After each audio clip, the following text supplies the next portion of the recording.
Open Your Eyes is brought to you by the Belize Bank, our country, your bank, and Smart, bringing people together.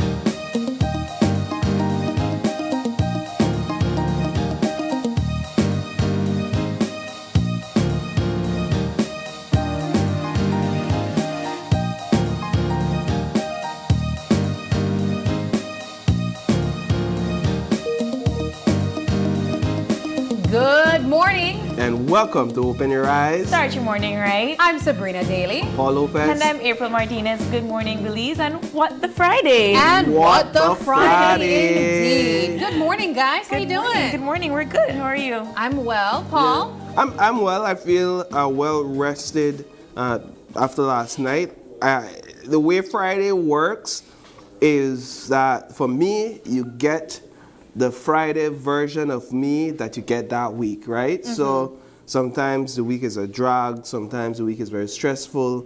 And so I'm very much aware that sometimes on Fridays, I come here and I feel miserable, I look miserable. We know. We get it behind the scenes. And then there are those Fridays where I was like, you know what? It was a hard week, but I got some rest, and I think that's one of those Fridays. Well, we're happy to get whatever version you are, able to share with us, Paul. Yeah. It's a beautiful Friday morning here in the Old Capitol, and we have a very special What the Friday edition this morning for you guys. So I'm going to quickly line up what you can expect throughout the show today, and then we're going to take our first break and come back to what this version of What the Friday will look like. So here's our show lineup. Starting things off after the first break, we will be joined by U.S. to Belize Venezuela ambassador, and that is Venezuela ambassador to Belize, and he'll be talking about the U.S. to Venezuelan tension, what it means for Belize and the Caribbean.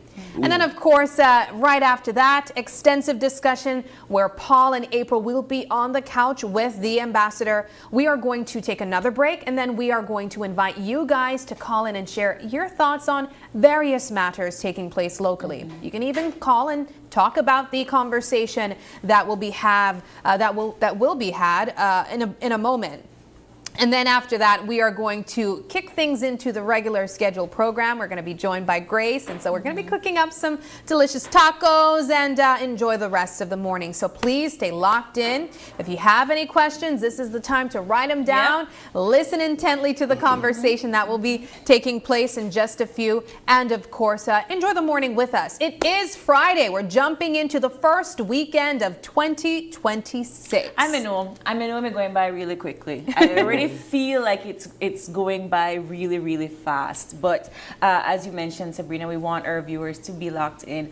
If you have any questions that you would like for us to share with the ambassador, let us know in the comment section below on our Facebook Live, on Open Your Eyes BC, or on our YouTube channel. Speaking about questions, just quickly, Sabrina, what do you think is one of the points that is worth highlighting and worth having the ambassador emphasize in the upcoming conversation? Well, I think what everyone cares about right now is the big question of why this is happening. They have been monitoring the situation. I know that there's huge historical context for those who might have been following what has taken place with Venezuela, with trade even, just the entire geopolitical situation that's taking place worldwide. There's a lot of people that have been locked in, and they're trying to understand it history-wise. And then, of course, there are people on the ground who are thinking, does this affect Belize in any way? We are part of the Caribbean. We also have bilateral relationships with the United States. We're also very close friends with Venezuela. So it's important for us to have a say or have something to say in this conversation. But it's important to know first before you're able to give input. I also think that with our viewers, and it's important for them to understand what's going on, because even if you feel like it doesn't affect your day-to-day, it absolutely does. We've seen what the war from Ukraine and Russia has done to our oil industry. fuel for our trade, for our commerce, for our economic growth and stability worldwide. So we know that these outside affairs does affect us internally. And so I really encourage you all to ask your questions, and no question is too big or too small. We really think we're really grateful that the ambassador has given his time to us for that. One of the things that somebody raised to me yesterday that I didn't give much thought to, now I'm thinking a bit more on it, is how this entire situation affects Cuba. Yes. A country that we have relations with, but the relationship isn't just cordial per se. Think about the fact that we send students to Cuba on scholarships, right? These medical scholarships. Think about the fact that we have these medical brigades that comes to Belize, and I don't know that this is a question for the Venezuelan ambassador to answer or for a thought for him to process, but where the stifling of the oil trade to Cuba is concerned, how does that then impact their economy when they are used to receiving a lot of oil from Venezuela to then run their economy and ensure that the people receive the services that they need? Without that oil, how does it affect their economy? And then what's the rippling effect of that for things like scholarships for Belize or things like the medical brigade to Belize? Somebody brought that up to me and I said, I wasn't thinking about that, but that's the geopolitical dilemma that we find ourselves in. Some people even brought up Panama. Some people brought up Panama, and then people are also looking beyond this region between China and Taiwan. And people are saying, well, if this is the case here in the region, what sort of signal is it sending to the mainland about what sort of laws they can respect really, or disrespect, international laws that right? they can respect, or they can at least go on the edge of disrespecting or respecting. How far can they go, right? And how would that then impact Taiwan? So what's the message being sent? And then when we think about Belize's relationship with Taiwan, then you think also about the scholarships, you think about the economic investments as well. So it's not only regional, it's international, and that is why a conversation like this For is me so too, important. I also think of the people on the ground in Venezuela. One of the important. things we spoke of, Paul, earlier this week was, of course, we've been watching the news, we've been seeing clips coming out of Venezuela. There's been mixed reviews about it. Of course, there are people who truly feel that they are being oppressed by what is taking place, but there are others who felt that they were oppressed already. And so now they're celebrating the removal of this figure, this political figure for a lot of people felt that he wasn't even there legally in that position. So, but I also find it very, very interesting that the removal of Maduro does not necessarily remove the governing body. Right. Because now you have the influence. We just recently saw Vice President Delcy Rodriguez being sworn in as the interim president for now, which is still part of of Maduro's governing body. So what sort of achievement really was made? You still have the same ideologies that's being taken place. So I think for a lot of people, I just want to remind our viewers that since 2020 to 2026, this is the 5th time that we've experienced something like this within this sort of space. Right, this is the 5th country now that has been invaded, if you will, right? And there's social upheaval, there is economic turmoil, there are all these things happening, and it hasn't even been a decade yet. But my question, April, this week, I think one of the questions I've tried to process is how much of it has to do with ideology versus the rule of law, right? And infringing on the rule of law. When we talk ideology, we talk socialism versus capitalism. It's a real thing. But I don't know that in the public domain or that in the plain view of people that is what is being pushed. Right. Socialism versus capitalism. What is being pushed is law. Infringing on international law, infringing on human rights, at least allegations of infringing on human rights, allegation of transnational crime, allegation of cocaine transportation.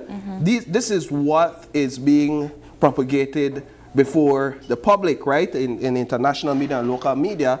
But beyond that, below that, there is, history shows it, a huge issue between ideologies, right? And so which one takes precedence? Which one justifies the actor? I think it depends on the culture of the people, though. The concepts itself, I think at the end of the day, the regular layman doesn't see these ideologies. Yeah, and that's why I said it depends on the culture unless of you're the in people. Venezuela, you see the ideology and you understand what that means to you. That's why I said I think it depends on the culture of the people, because if you look here in Belize, I mean, it's safe to say that for a lot of voters here, you vote not necessarily because of the ideologies, but because of what you grew up seeing, you know? And I think for Venezuela, it's very similar as well. We had a conversation earlier this week with someone who had traveled in Venezuela. We also spoke to someone who visited us on set from Venezuela. And what I have learned is that for a lot of the people, their alliance or their loyalty to these politicians are based on generations before them.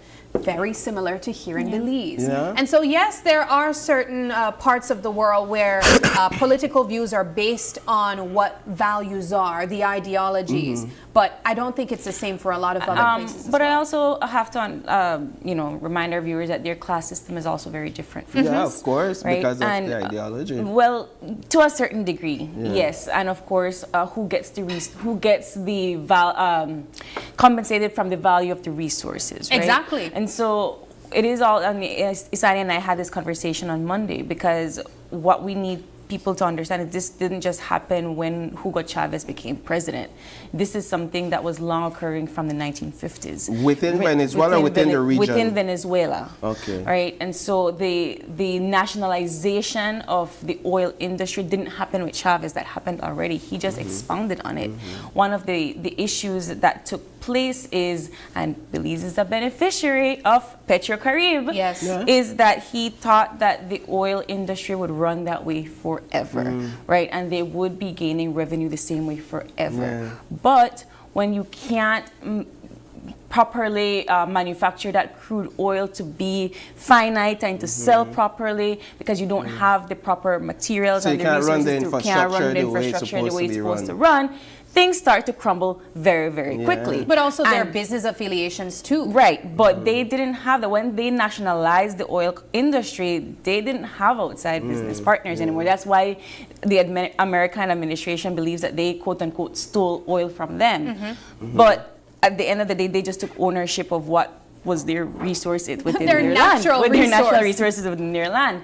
So once the market started to drop for the oil that they were selling, their economic system plummeted, right? And as you recall, and I don't know if you guys recall, but in like 2015, 2016, when their economy was in crisis, and people were migrating by the millions. When the money like worked, got to nothing, right? You couldn't people even made it just stash their money like the paper was not worth anything, and that's because they started to just print money that had no value anymore. So there is a long-standing history behind the economy of Venezuela and how that kind of pushed the people to feel and to think. I like that though. So you kind of have to set a particular stage before you start talking about what stage. I like that, because when you give some historical context to it, it says that while ideology is important, what is built or destroyed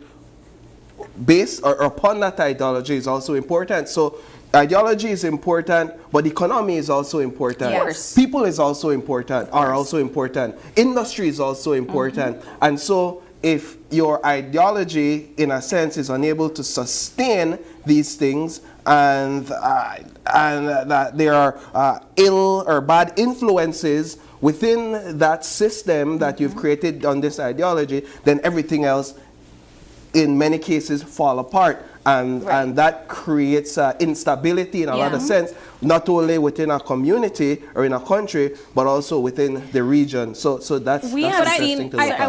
I want to really quickly though look at the Maduro situation of it all, and the position that he found himself in as a political leader, and how he was received by the people of Venezuela as well, because that for me is what I'm most curious about, the reactions of the people in the way that some felt that he was a dictator, others felt that they were loyal to him. As you would recall, when Hugo Chavez died in 2012, he named Maduro as his successor, and within their democracy, he did run an election and everything, and people assumed that he won by so many millions of votes, but he didn't. He won by a very slim margin, and so by then you kind of already started to see where people are looking at not necessarily the person, right? But they're trying to think about how they're going to get themselves out of a situation. Yeah. So Maduro's first election win kind of started to set the stage for how the rest of the term would be. But he couldn't have predicted that the economy would fall to where it did. Yeah. Because within his 2-year span, the economy was already plummeting. Right, and when you are, and this is where I know people like to say, oh, you don't have to go to school, you don't have to do certain things for be somebody and be successful. But I'm so sorry, but in certain cases, for have to run a country, you have to know what you're doing. Yeah. And if you are somebody that, because he was Labor's president, he was part of a labor movement, Maduro. He came from being a bus driver, He was right? a bus driver. He came from very, very humble means. Yeah. So the idea of being a politician and running a country probably wasn't even in his mind prior to following Hugo Chavez and his government. So when you want to have a conversation like this, and I know a lot of people say history is not all that important, in certain cases, and in this one, it is. All right. Well, again, as we set the stage of understanding what Venezuela has been dealing with prior to this actual abduction that took place over the weekend, I think it's important that we had that conversation first. For viewers tuning in right now, you guys wanting to know, why is it important for us to understand the entire picture of why this would have been the situation for this person to have been abducted?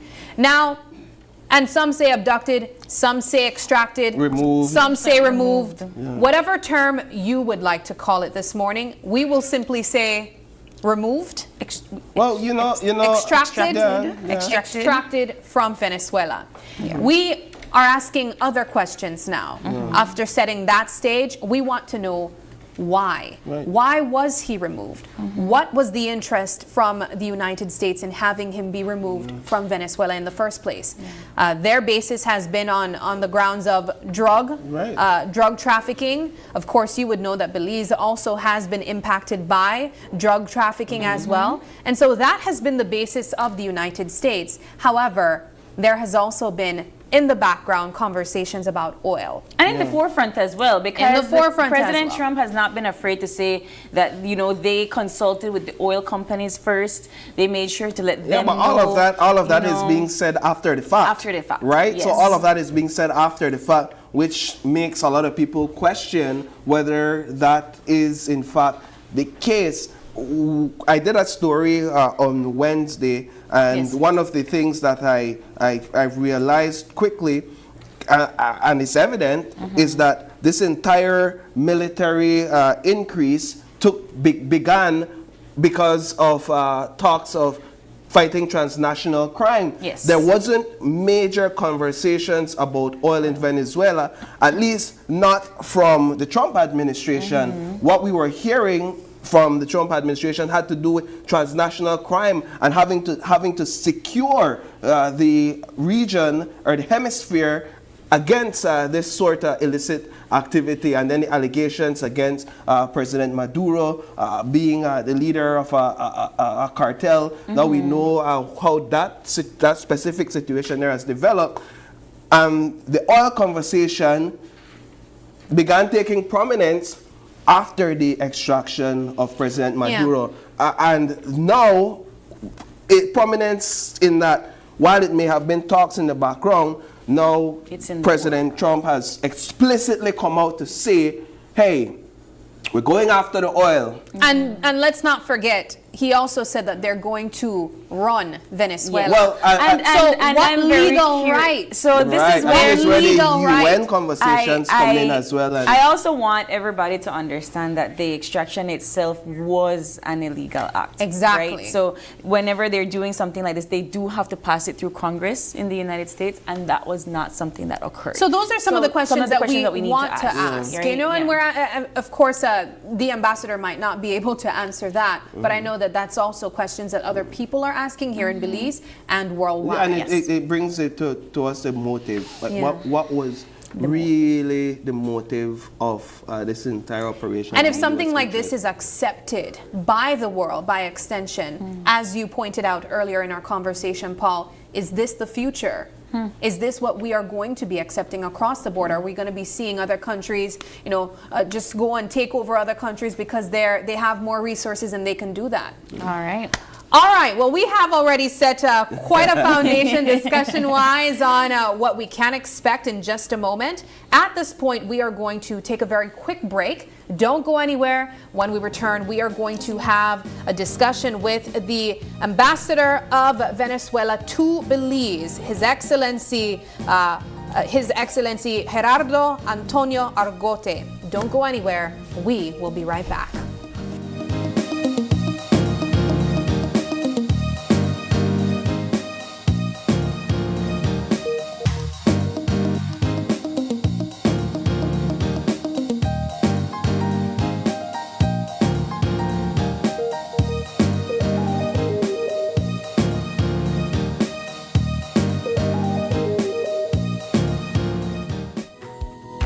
In the heart of the Cayo district, Calico Jacks is proving that sustainability and success can go hand in hand.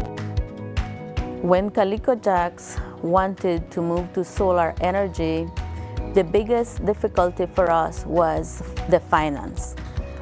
Belize Bank believed in our vision, and we are very happy and grateful that they gave us this opportunity for the financing.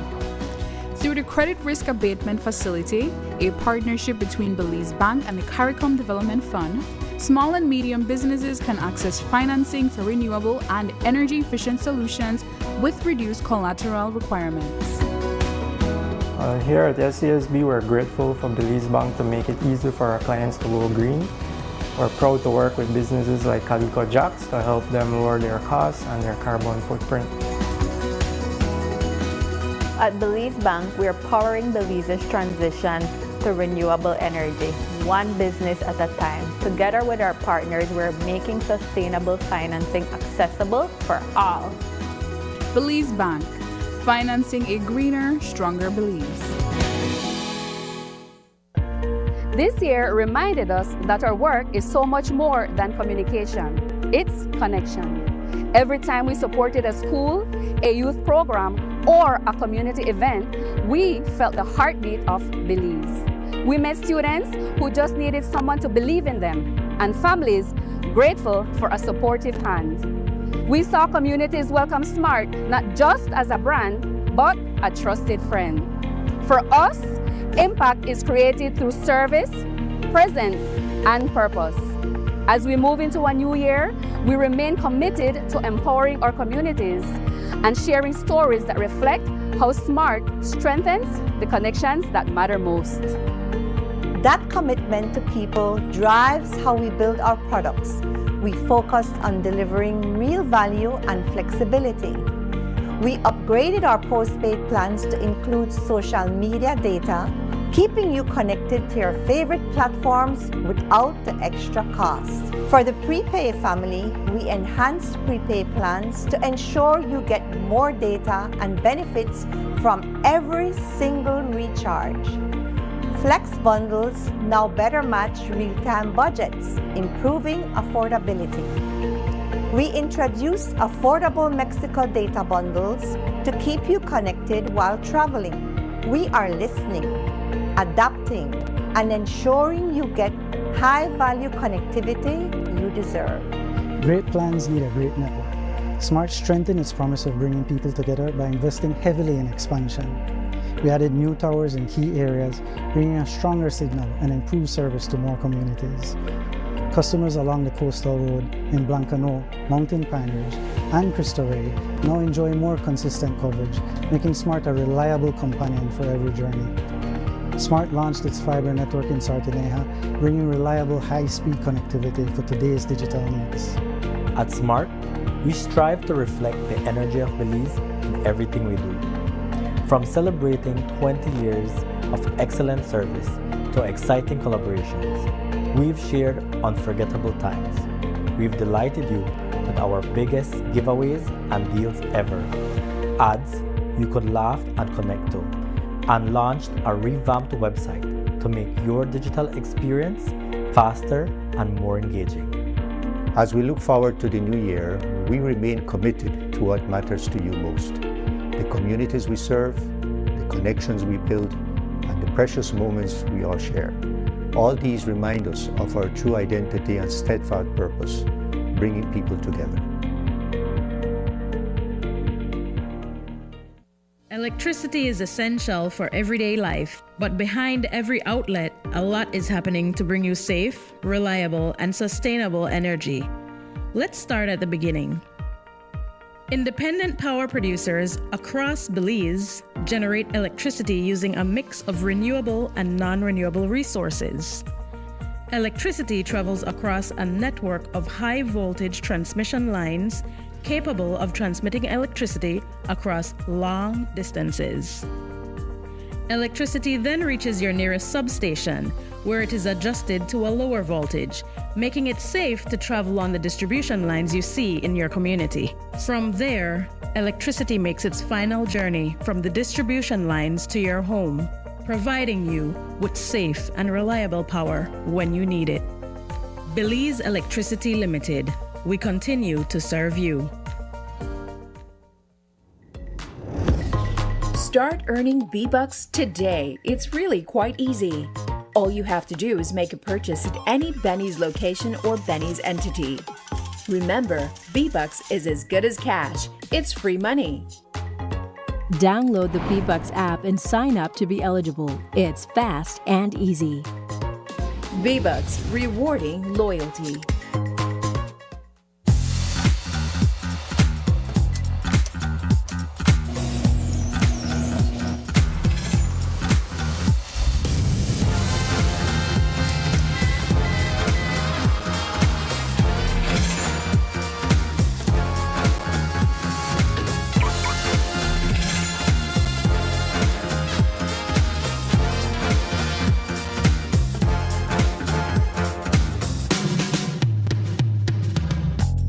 Introducing BB Insurance, built for Belize. Your security, our priority.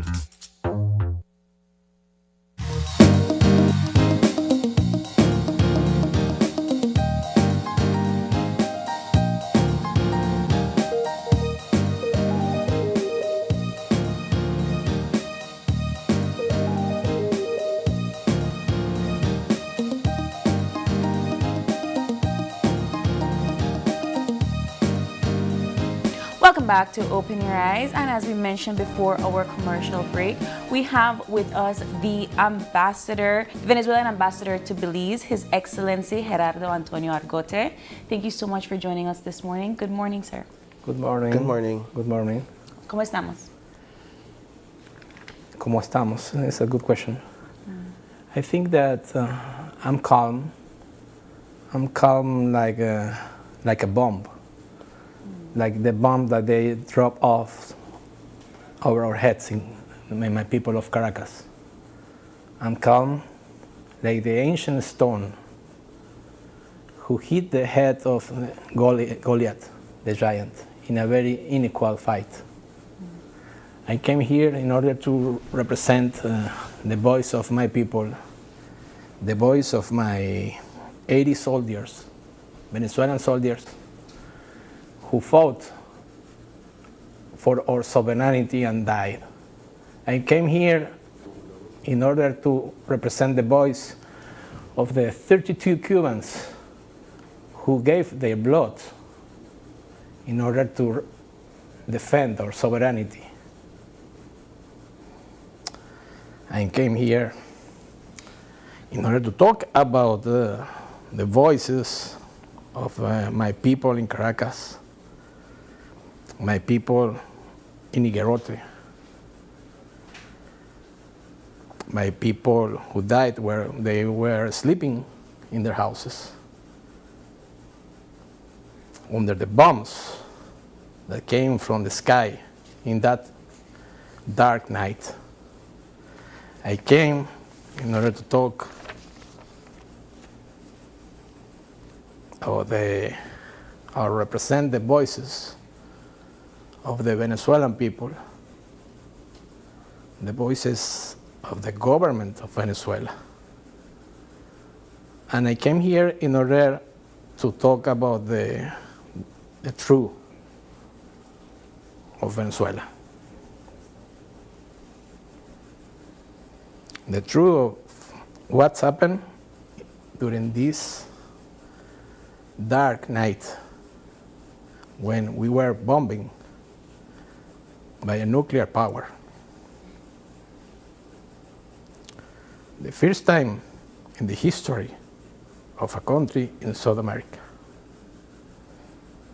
that this such big, vulgar display of power were present in a capital of South America.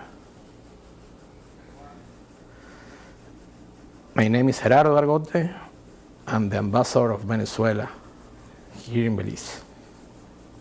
And before to start with this nice conversation, I would like to read a very short statement that I'm already prepared. Yes, feel free to do so.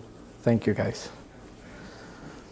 Dear Belizeans watching this television program, I greet you with respect and affection. My name is Gerardo Argote, ambassador of the Bolivarian Republic of Venezuela to Belize.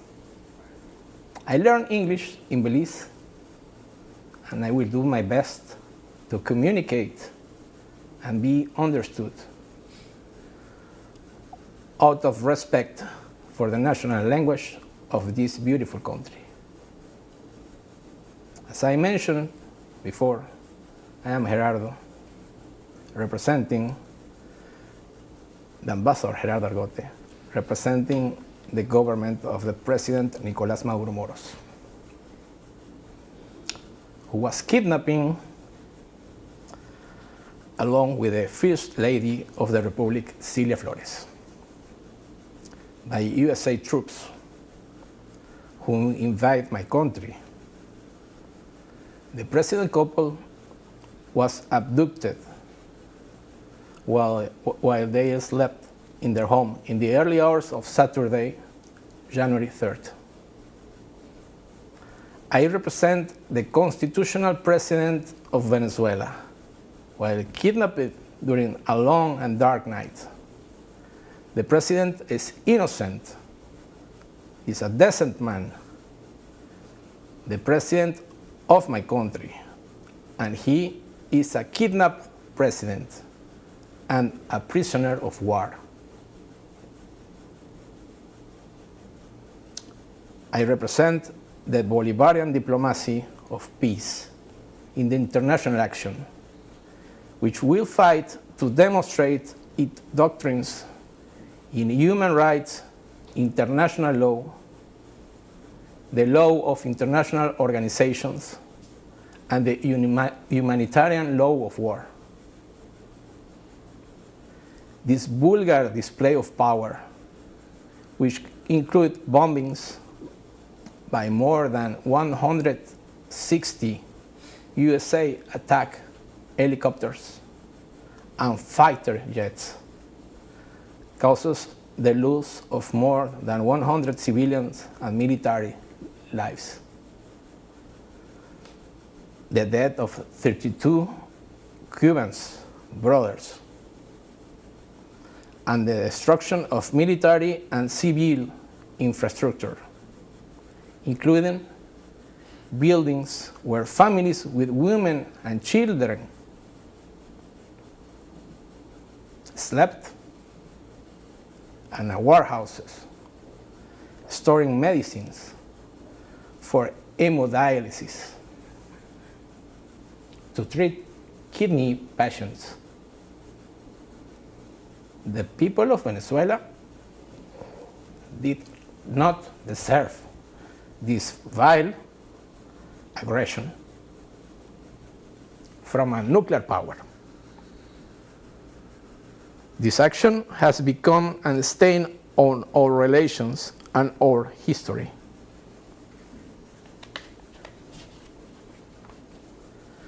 After this aggression,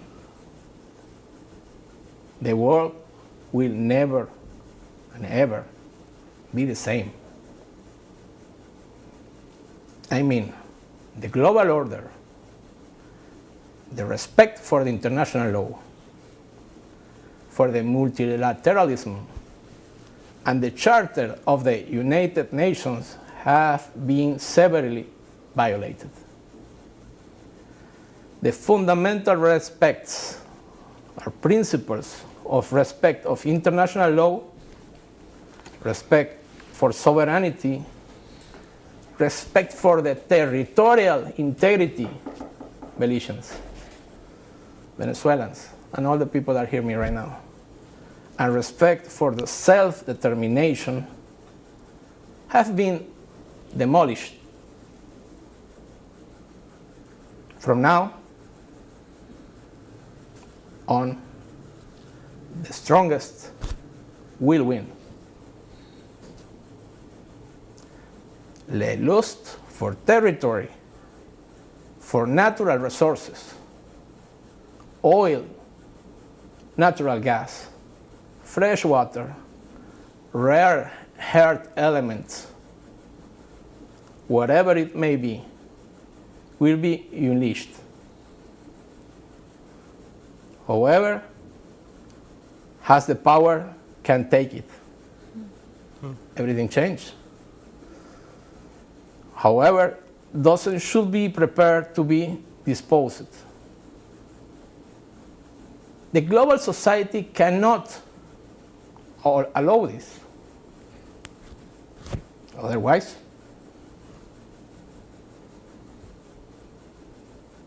will we enter in the Hobbes Leviathan, where human nature will be selfish and violent. A state of war, of all against all, will be the norm,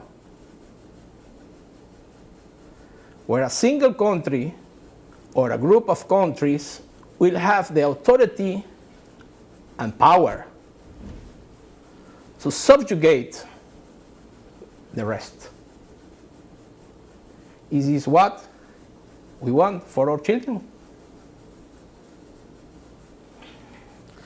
For the future generations? It's a serious question.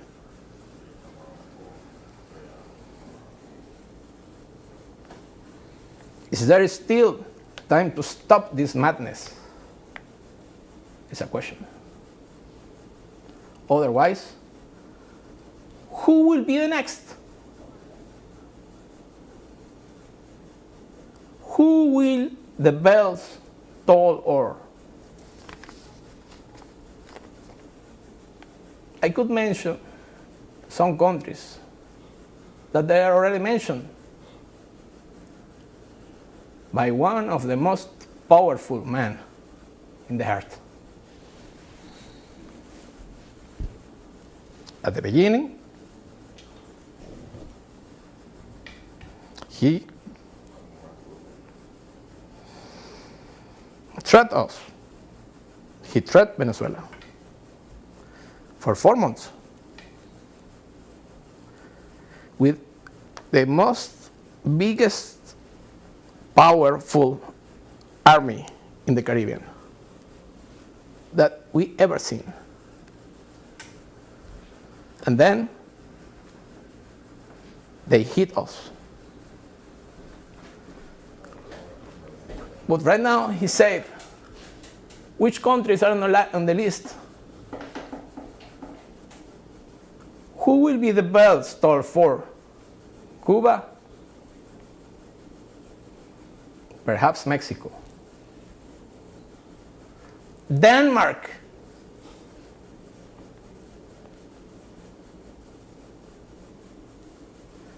For this big piece of land, an island, with a very peaceful and quiet people.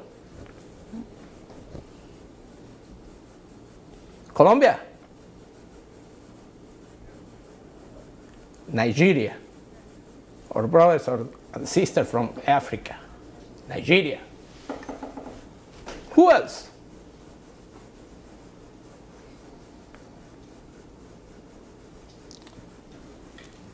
Please, in the name of humanity, stop this barbarism. Paren esta barbarie. El mundo no puede vivir así. World cannot be living like this. We are human beings. We belong to the same, to the same human colony. Race, yeah. A human race. Thank you. And we have to stop with this. Right now, I'm ready. Thank you very much. Excellent. Thank you so much. Thank you so much for your remarks, Ambassador. Perhaps we could start with something that you referenced on several occasions in your comments, international law. Speak to the specific principles of international law that the Venezuelan people believe were violated by this operation, especially where sovereignty and due process is concerned. Well, it's a very good question that will allow me to explain what's happened here with international law. I want to explain in a short time the violations of international law that we are identified. Violation of the Charter of the United Nations. The principle of sovereignty, equality of the state was violated. The absolute prohibition of the use or threat of force against the territorial integrity or political independence of a state was breached. Article 2, paragraph 4. The duty to resolve disputes by peaceful means was not fulfilled. Second, the violation of the Geneva Conventions and their protocol. Indiscriminate attacks were carried out against the civilian population and civilian objects. Third, the violation of international human rights law. The right to life, the right to have the personal integrity, and the security was violated. Yeah. Then the violation of the immunity of a head of a state or a head of a government. Presidents, prime ministers.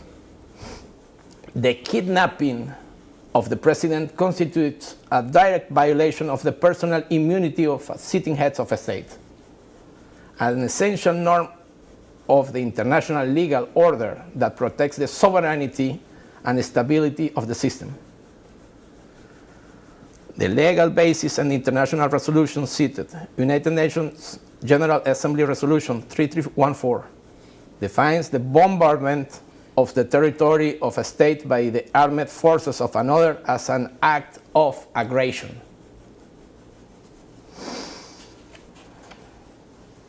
Security Council Resolution 242 emphasized that the acquisition of territory by force is inadmissible.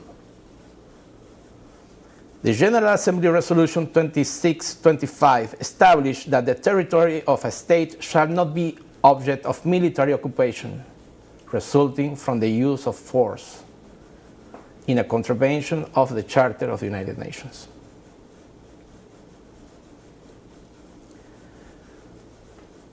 The consequences and dangers for the international order.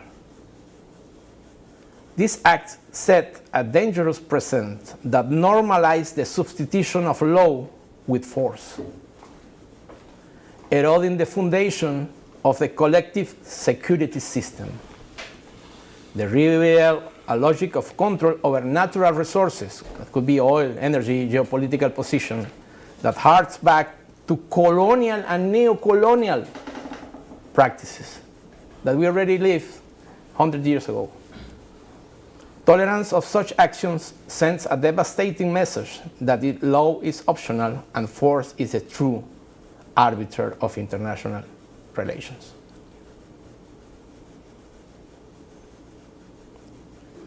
Besides that, what we request to the Security Council of the United Nations?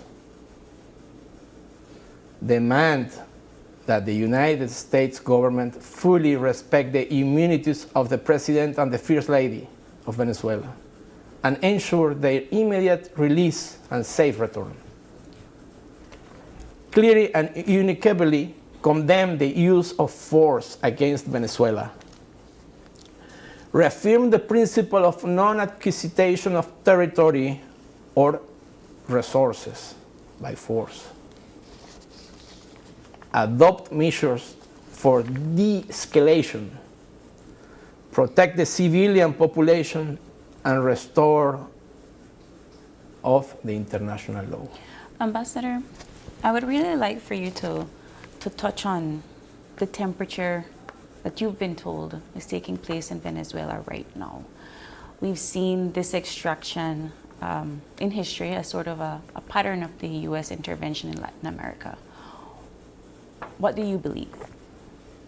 About? The extraction as a part of a broader pattern of the US intervention in Latin America. It's amazing. It's like the normal. It's not like the, it's like a status of normality for them. It cannot be. It broke with all the rules that we already built after 1945, when the United Nations was created. We built an international system based in international law. And right now, this is in danger.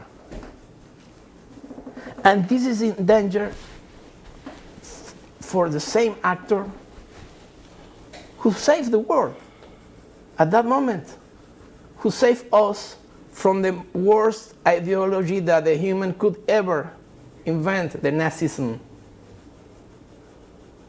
They helped to save the world from 1941-45. And we won. But some years after that, they start to do the same. And right now, we're fencing this situation, and we are watching how our people there, they're hunting like animals by the eyes. But results that these people previously were invited to go there by the former government. They gave all the possibilities to receive them. And right now, you have seen how my people, perhaps your people, brown people, Latin people, they're hunting like animals. They're separating families, children, separating from their mothers, mothers separated from the children, put in jails, for the only thing that they are living there, working there as a migrant. The barbarism is terrible. 2 days ago, I saw how slaughter a lady, an American woman, a white woman, mother of two, citizen, USA citizen. Yeah. One of the things you made mention of in your initial remarks had to do with the increase of military presence for 4 months within the Caribbean region. What does the Venezuelan people believe was the true intent or the true motive of the U.S.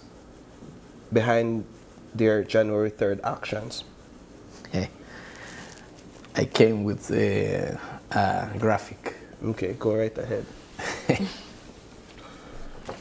I did my job. I could tell. I did my job. I have some graphics that I want to show you. Yes, go right ahead. Because they are very good.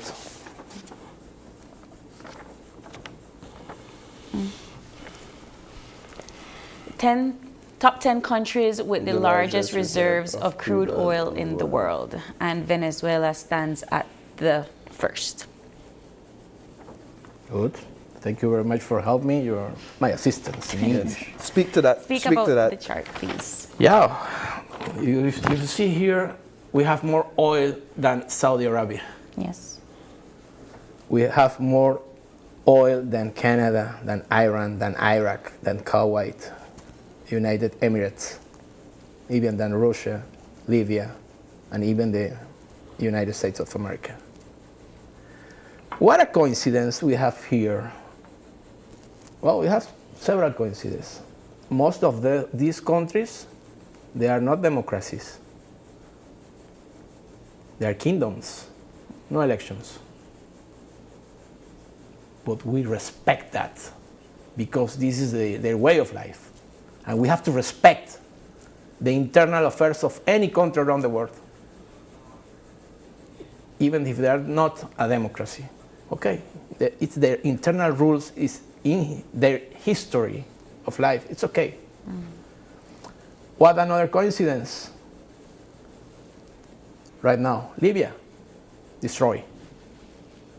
With separate in 3 different areas, with 3 different governments. Right now, they have a slave market in Libya. And it was the most prosperous country in Africa. But right now it's destroyed by intervention, American intervention. And then we have Iraq. Totally destroyed. In 2003, I remember I was younger at that moment. I remember Mr. Colin Powell. You remember that name? He was in the Security Council of the United Nations. And he spoke to the world, and he was secure that they had to come to Iraq in order to defend the world against the weapons of mass destruction. Caray, oh my God, it was a lie. No weapons of mass destruction in Iraq. What was it about? Nobody found anything. And what we have? Iran. Perhaps Iran is the next in the list. In the list of the countries that were chosen to be bombing. So we're saying here that the true motive was and is and always has been about oil and Venezuela's oil industry. Large and massive oil reserves. No. No. Not only oil. Okay. Please, April. So it's the largest country with gas reserves in the world and the world's most biodiverse country. It has the world's largest reserves of rare minerals as well. We are in the 8th place with more reserves of natural gas. And we are in the number 11 from 194 countries as the world's most biodiverse countries. What it means? It means fresh water, rare earths, minerals, gold, and the nature. From the trees, coming life, coming medicines, and also coming weapons. Yeah. We have all of this. Behind of the thesis that they try to explain to the world in 26 years of the Bolivarian Revolution in Venezuela, they talk about the human rights, they talk about democracy, and nobody believes them. Well, we're gonna get there. We're gonna get there briefly. Yeah. However, since we're on the topic of natural resources and oil, I'm sure you would have seen that international reports suggest that U.S. plans to exert control over Venezuela's oil assets, potentially redirecting in an initial phase 30 to 50 million barrels to the U.S. market. How is Venezuela responding to protect its economic sovereignty? Good question. And I'm also prepared. I expect nothing less, to Ambassador. Try to give an answer. Okay.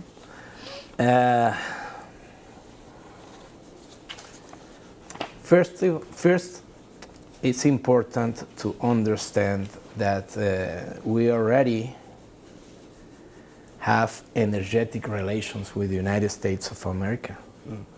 Chevron, it's a big oil company, is there.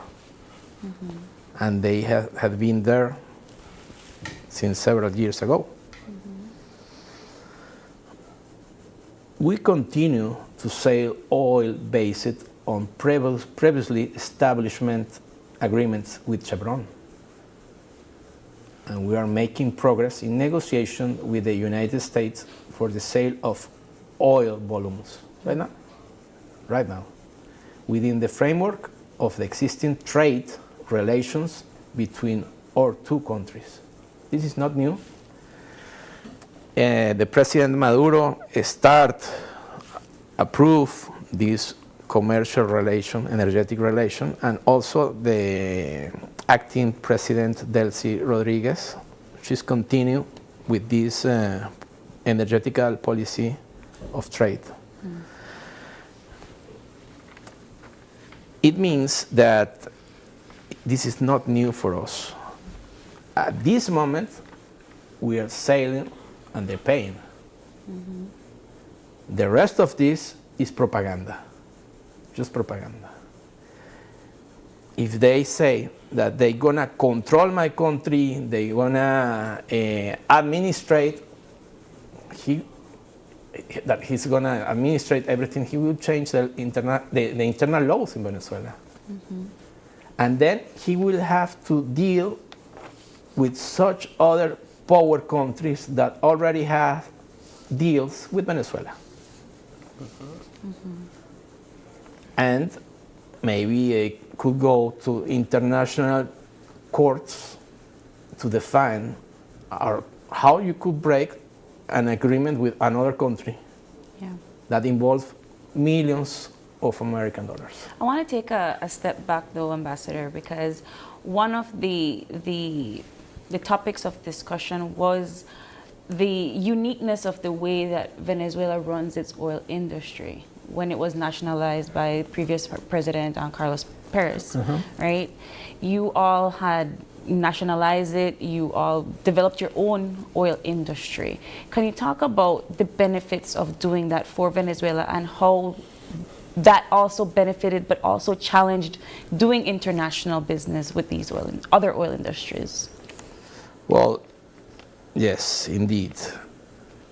But first, I want to explain something very short. The 71% of Venezuela exports are concentrated in 8 countries.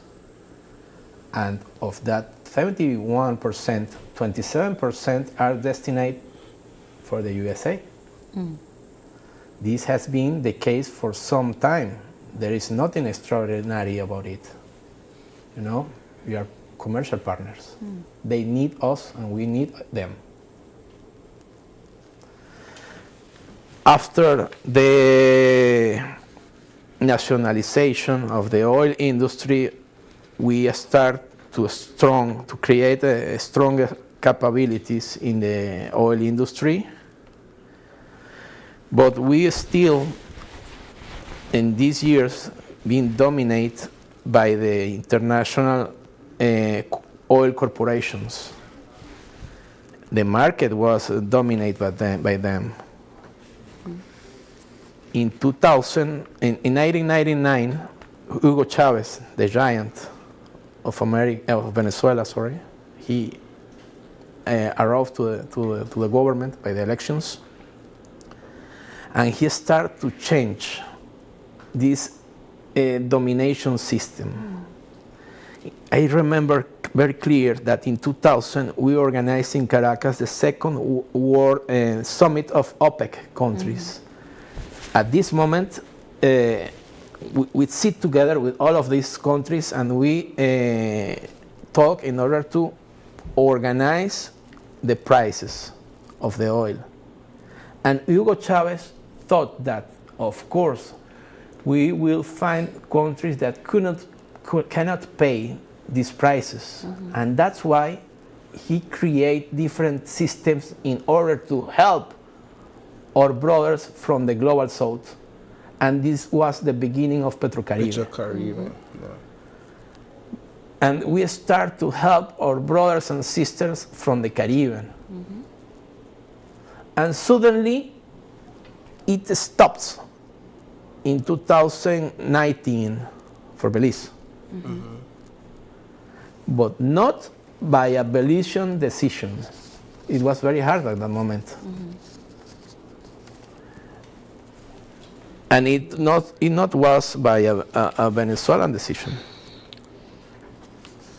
It was by a pressures by a third country that I won't mention. Okay. Right now, I want to switch gears a little bit and talk about the social impact that the incident of January 3rd has taken place. April, what we can perhaps do is to take a quick break. Since we're halfway into the conversation, we're going to take a quick break as scheduled. And when we come back, then we could engage the ambassador where the social impact of the January 3rd events are concerned, the protest, the humanitarian conditions in Venezuela, as well as look a bit closer at the charges levied against President Maduro. With that, we're going to take a quick break. When we come back, we have the second half of this conversation. We'll be right back.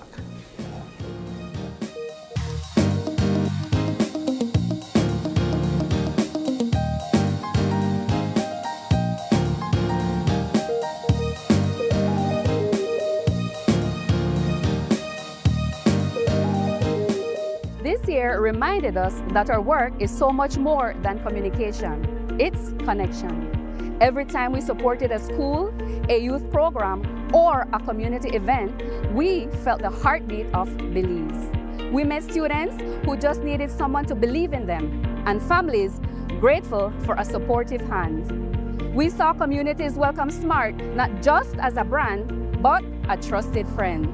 For us, impact is created through service, presence, and purpose.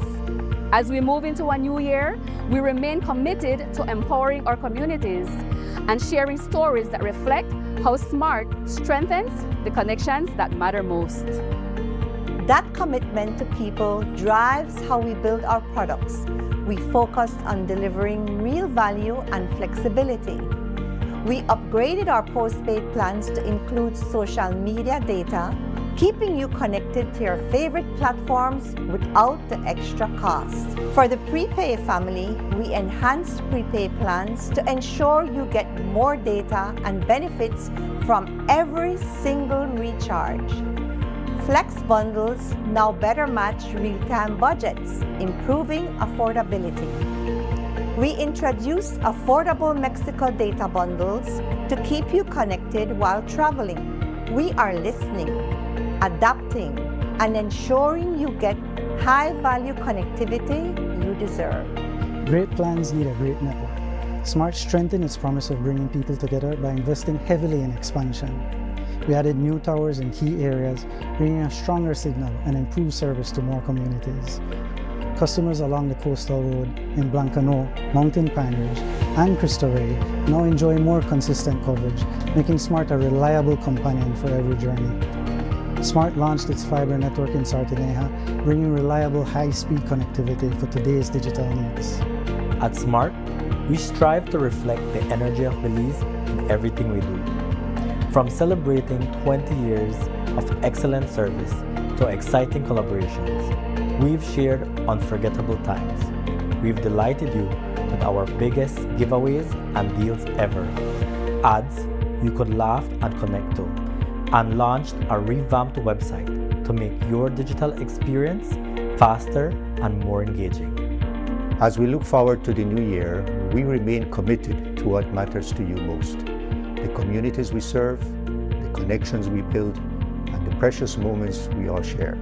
All these remind us of our true identity and steadfast purpose, bringing people together.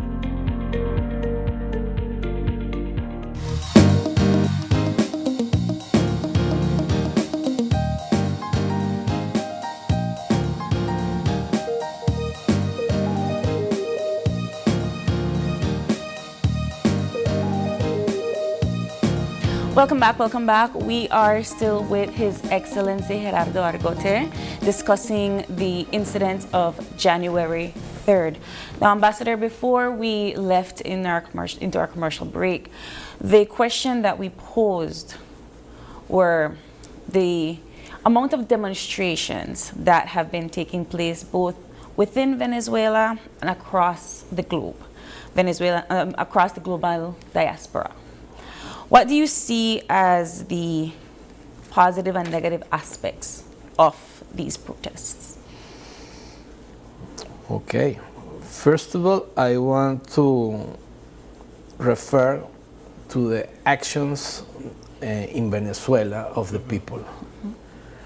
What kind of strange dictatorship system when the people are out asking or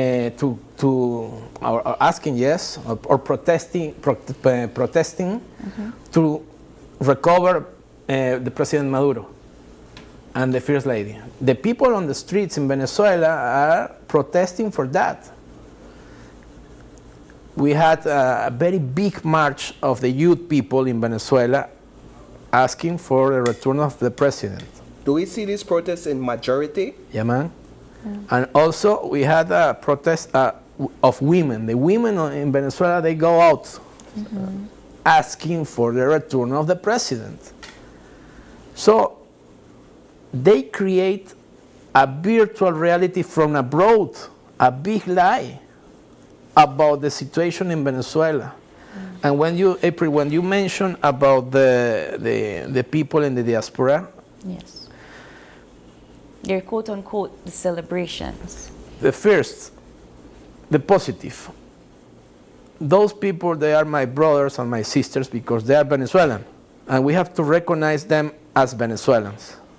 But you have to know, guys, that we have been for 26 years, under psychological operations.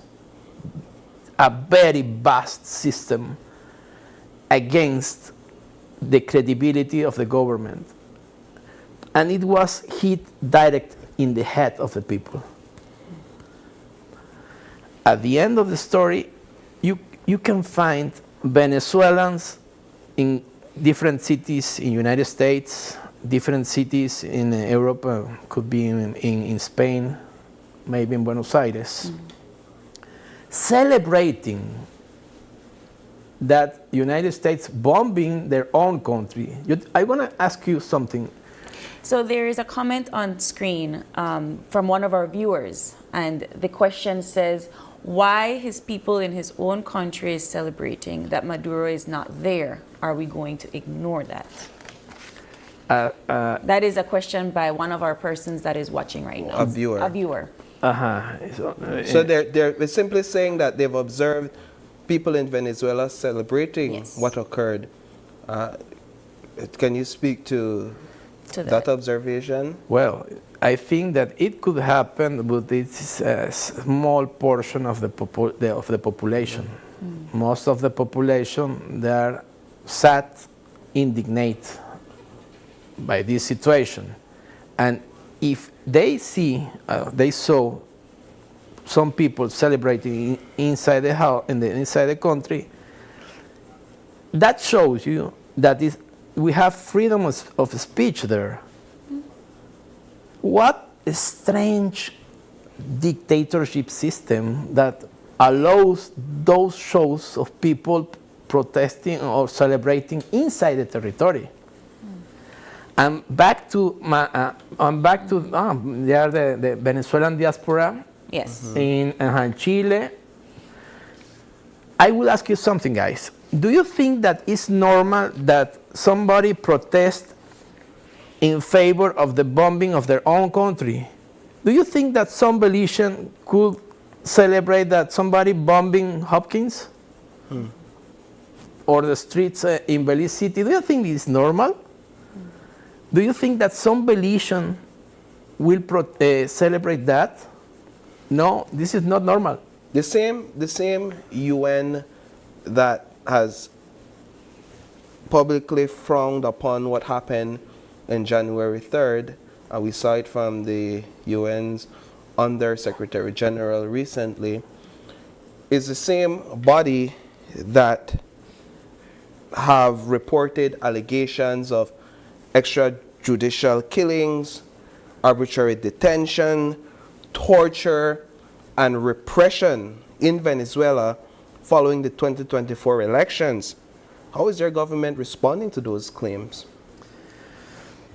Of course, we have to understand that we have been a target of these situations for more than 26 years. They create fictions of different things. And it's important to first, they create or they went against the legitimacy of the results of the elections. The 2024 elections. They create that, and that's why they use that lady that right now is in the trash of the history, Maria Corina, Maria Machado. She was working in order to dislegitimate the results of the elections, but she never and ever showed any proof about that. And then I'm going to explain you another situation. Cartel de los Soles. Somebody hear about Cartel de los Soles and say, wow, sounds good. Cartel de los Soles sounds strong. Maybe it's a good name for a series on some streaming channel. Cartel de los Soles.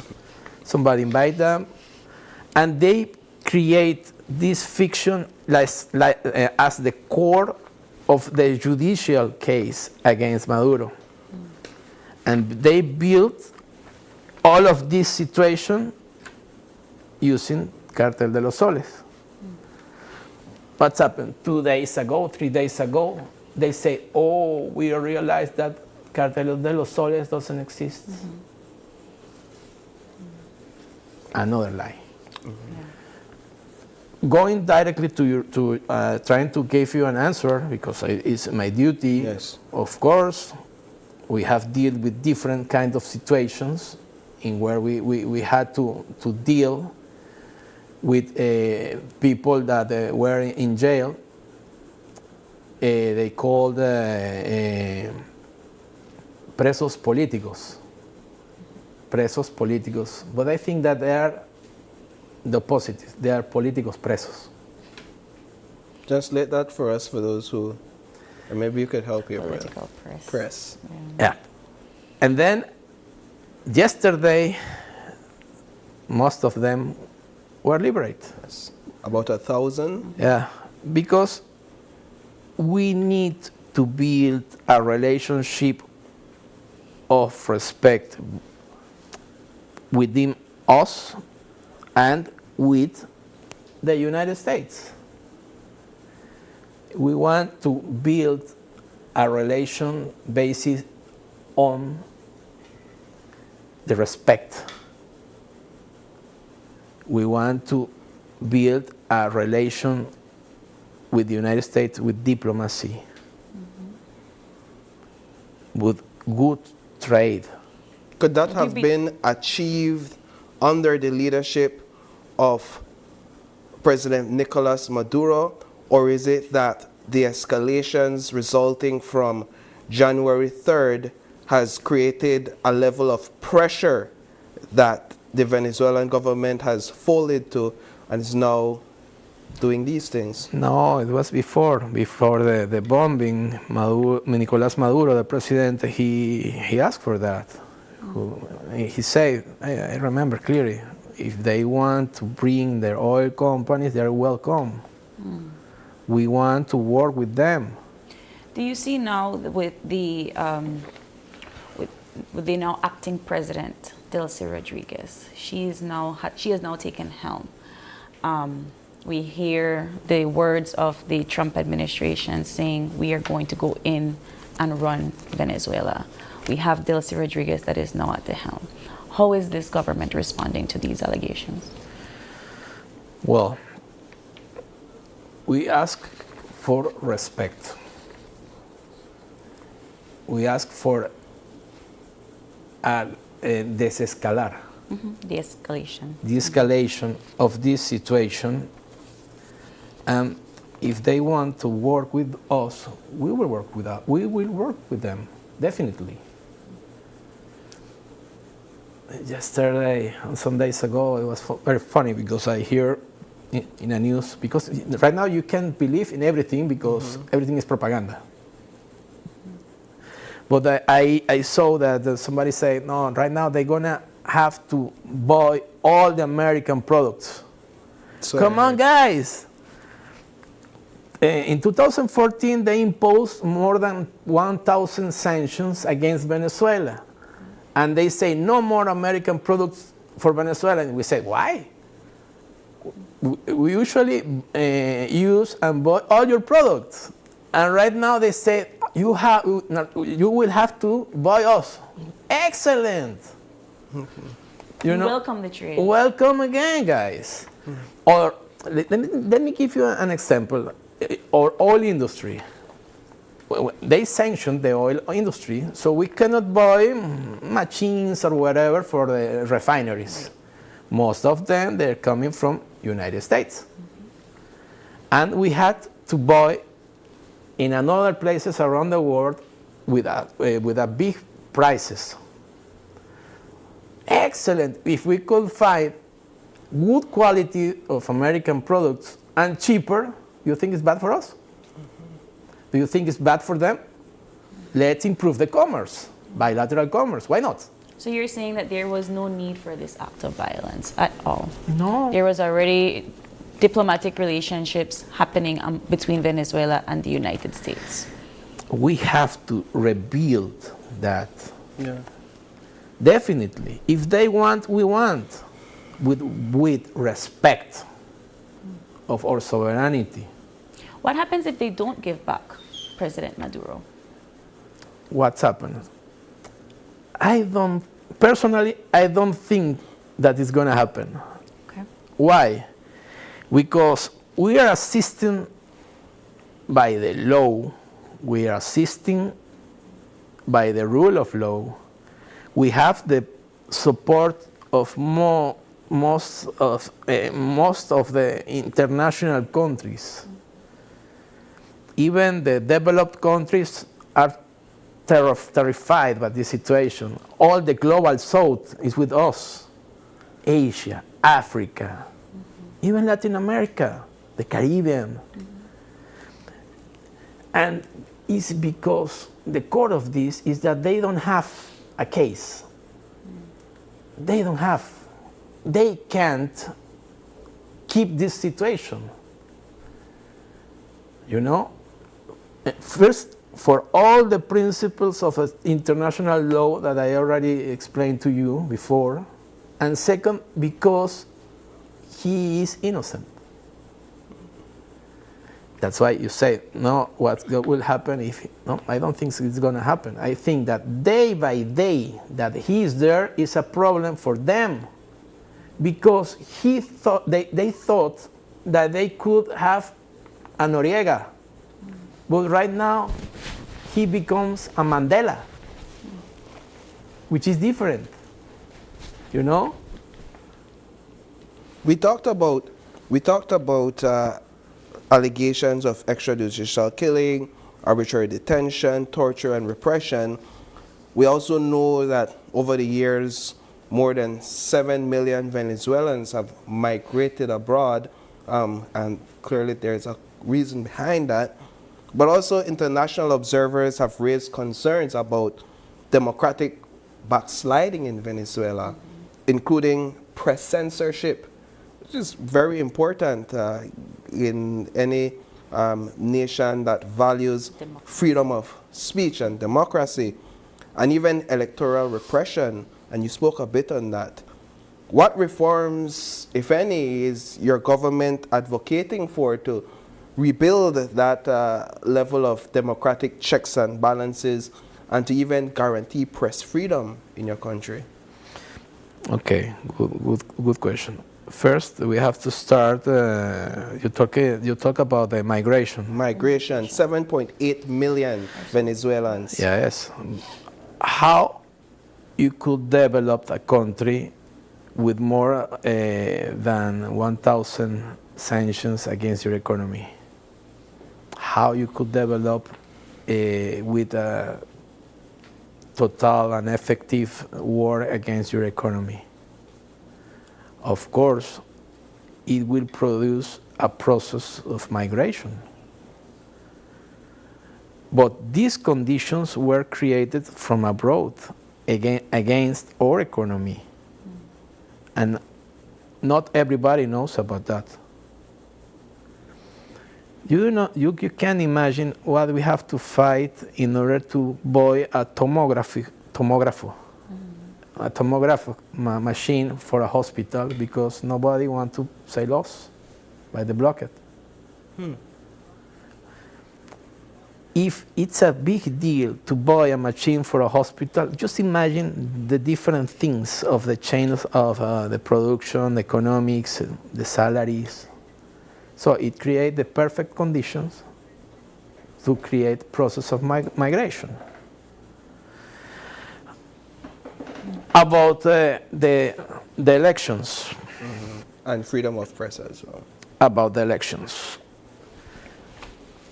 They say that the elections were fake, but they never and ever show any proof against the results of the elections in Venezuela. And this is the typical argument after a process, an electoral process in Venezuela. It's always repeat the same. But any proof? At that moment, or at this moment, we are working on, you say about the freedom of speech, freedom of press. Yes. We have in Venezuela different media, and they speak, and some of them speak against, some of them speak in favor, and this is normal. But when you focalize this as the big issue in Venezuela, of course you will create a matrix of opinion against Venezuela. And it's the same with the issue with the Cartel de los Soles, and it's the same with the issue of, I remember when they start to say that your kids, your son or your daughter will belong to the state. So it's a lot of... As we are coming down to the wire, Ambassador, and we could continue this conversation, but looking ahead, what does your government see as the most realistic path towards political stability, towards economic stability, recovery, national reconciliation? Where are you all headed? What happens to Venezuela now? Okay.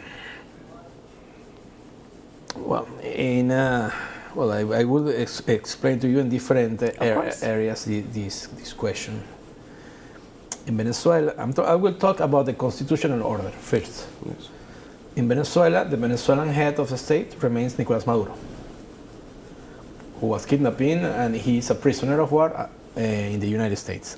But according to Article 234 and 239 of the Constitution of the Bolivarian Republic of Venezuela, and by order of the Constitutional Chamber of the Supreme Court of Justice, the executive vice president, Delcy Rodriguez, is considered the acting president of the country. Constitutional order, internal peace, and governability are fully guaranteed. The Venezuelan people, government, and all state institutions remain steadfast and active in their daily activities.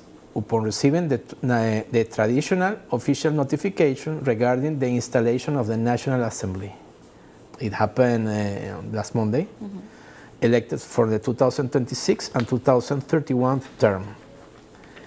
The citizen and judicial branches reaffirmed their rejection of the USA military aggression against Venezuela and reaffirmed their support for interim President Delcy Rodriguez. So, what do we have here?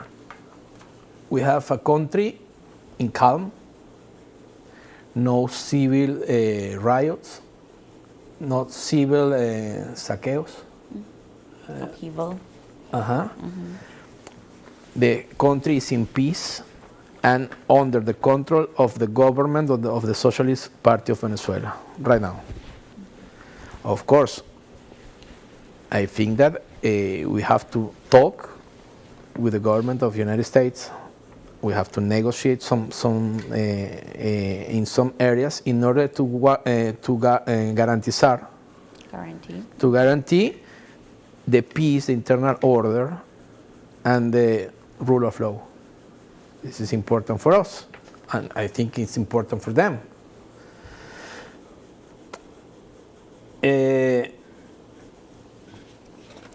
Back to your question. Would you mind to remind me? So just what happens to Venezuela now? How do you all move toward stability and economic recovery?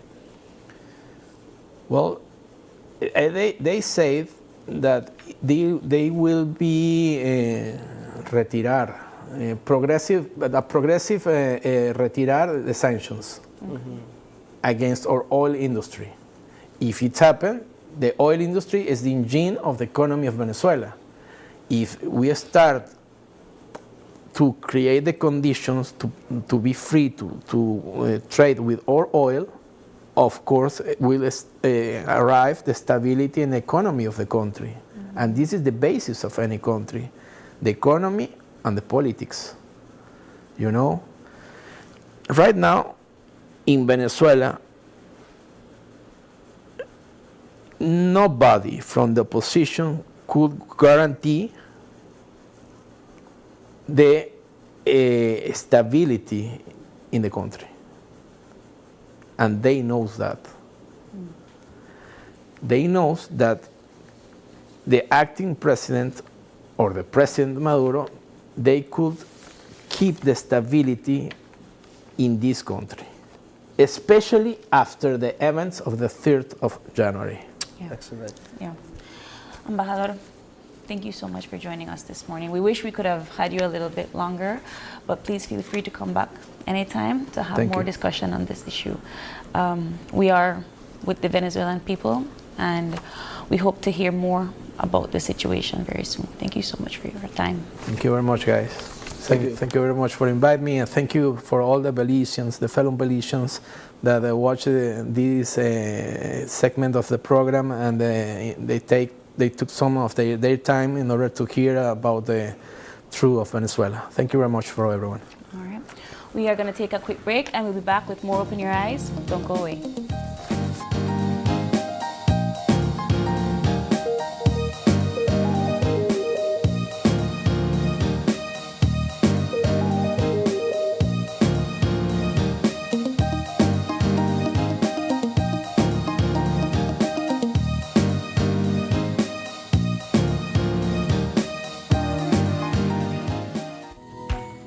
heart of the Cayo district, Calico Jacks is proving that sustainability and success can go hand in hand. When Calico Jacks wanted to move to solar energy, the biggest difficulty for us was the finance. Belize Bank believed in our vision, and we are very happy and grateful that they gave us this opportunity for the financing. Through the Credit Risk Abatement Facility, a partnership between Belize Bank and the CARICOM Development Fund, small and medium businesses can access financing for renewable and energy-efficient solutions with reduced collateral requirements. Here at SCSB, we're grateful for Belize Bank to make it easy for our clients to go green. We're proud to work with businesses like Calico Jacks to help them lower their costs and their carbon footprint. At Belize Bank, we are powering Belize's transition to renewable energy, one business at a time. Together with our partners, we're making sustainable financing accessible for all. Belize Bank, financing a greener, stronger Belize.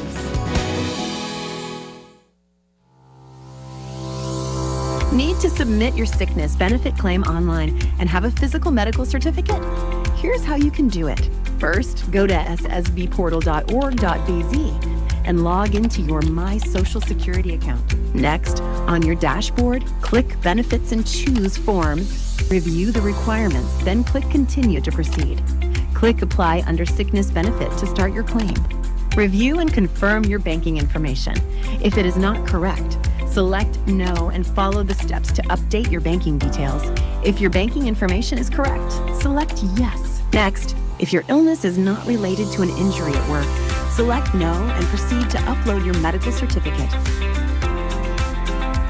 Select your claim period and confirm your employer details. Read the declarations and click each to agree. Click Submit and you're done. A confirmation email will be sent to you. Your employer will also receive an email with your claim details and a request for your salary information. If needed, submit your sickness benefit claim online and receive real-time status updates.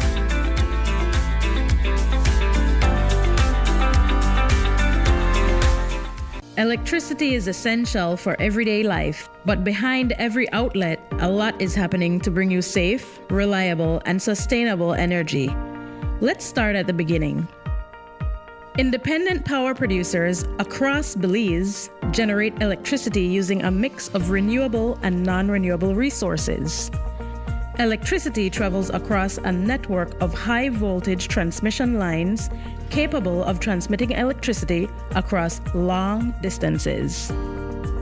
Electricity then reaches your nearest substation, where it is adjusted to a lower voltage, making it safe to travel on the distribution lines you see in your community.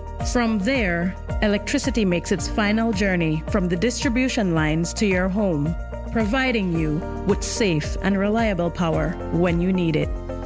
Belize Electricity Limited. We continue to serve you.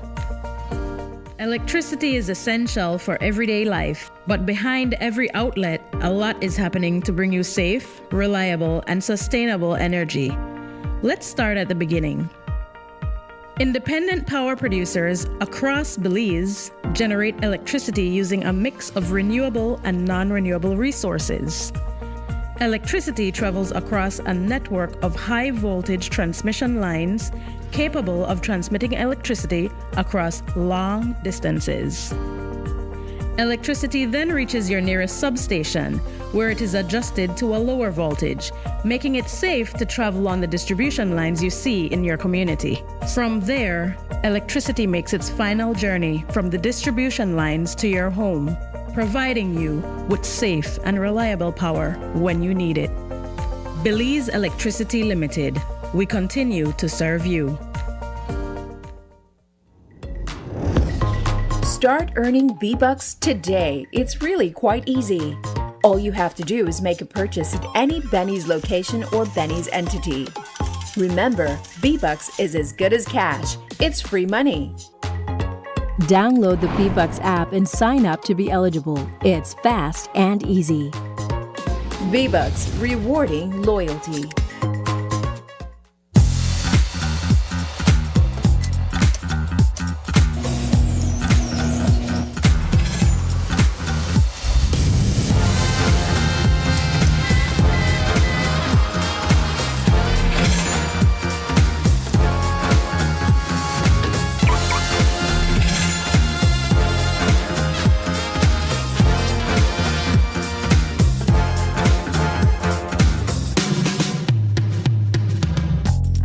Introducing BB Insurance. Built for Belize. Your security, our priority.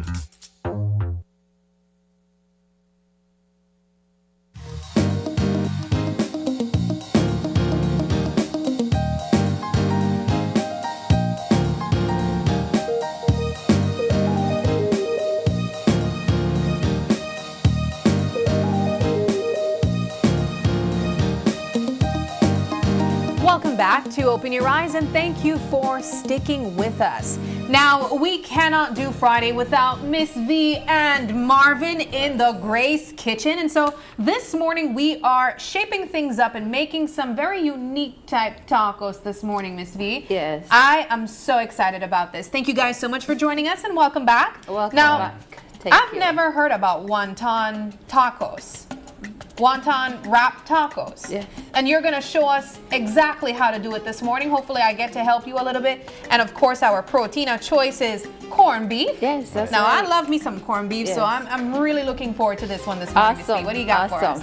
Thank you again, Sab morning, guys, and Happy New Year to you guys. You know, been here in December, but so it's MAGA season, as many people call it, you know, and with Grace product, you know, everybody have it in their household, you know, maybe a small canned beef or a big one.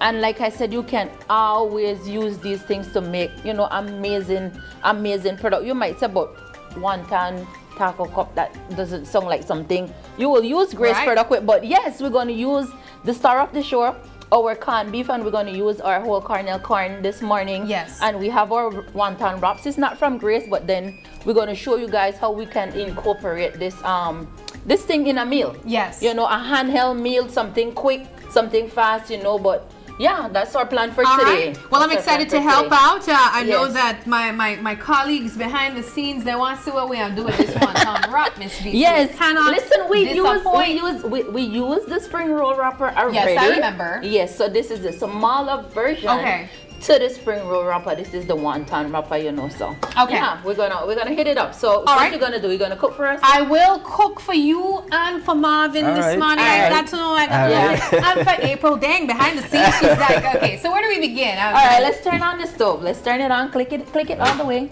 No. Oh.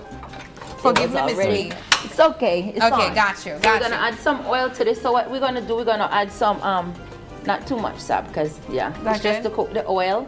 Cook the onion and the garlic. So All we're right, gonna add our onions. We're gonna press. You want to use this? I This do little want to gadget use here? this. I don't Go have ahead. this.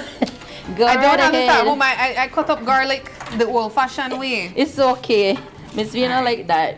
So then Yeah. just go ahead and about three cloves. I'm trying my best, guys, to give you guys the Do you the guys have this measurement. at home, guys? Where do you get this from? I love this. I order it, so I guess I need to do that for my Now, this is the type of gadget I like. Yes. You know, I was telling you. Yeah. I was telling you earlier.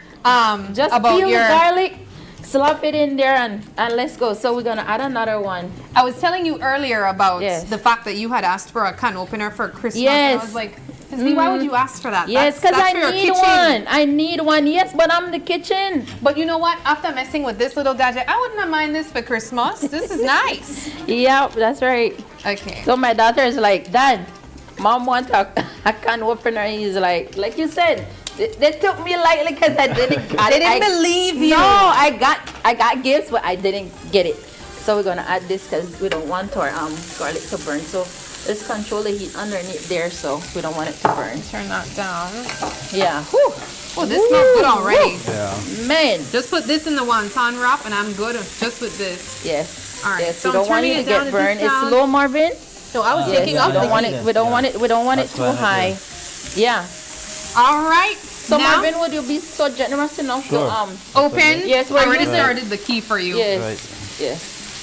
So we have time. So we're gonna use 2 cans, Marvin. So let's lower that a little bit. Take it down a little Yeah. bit more.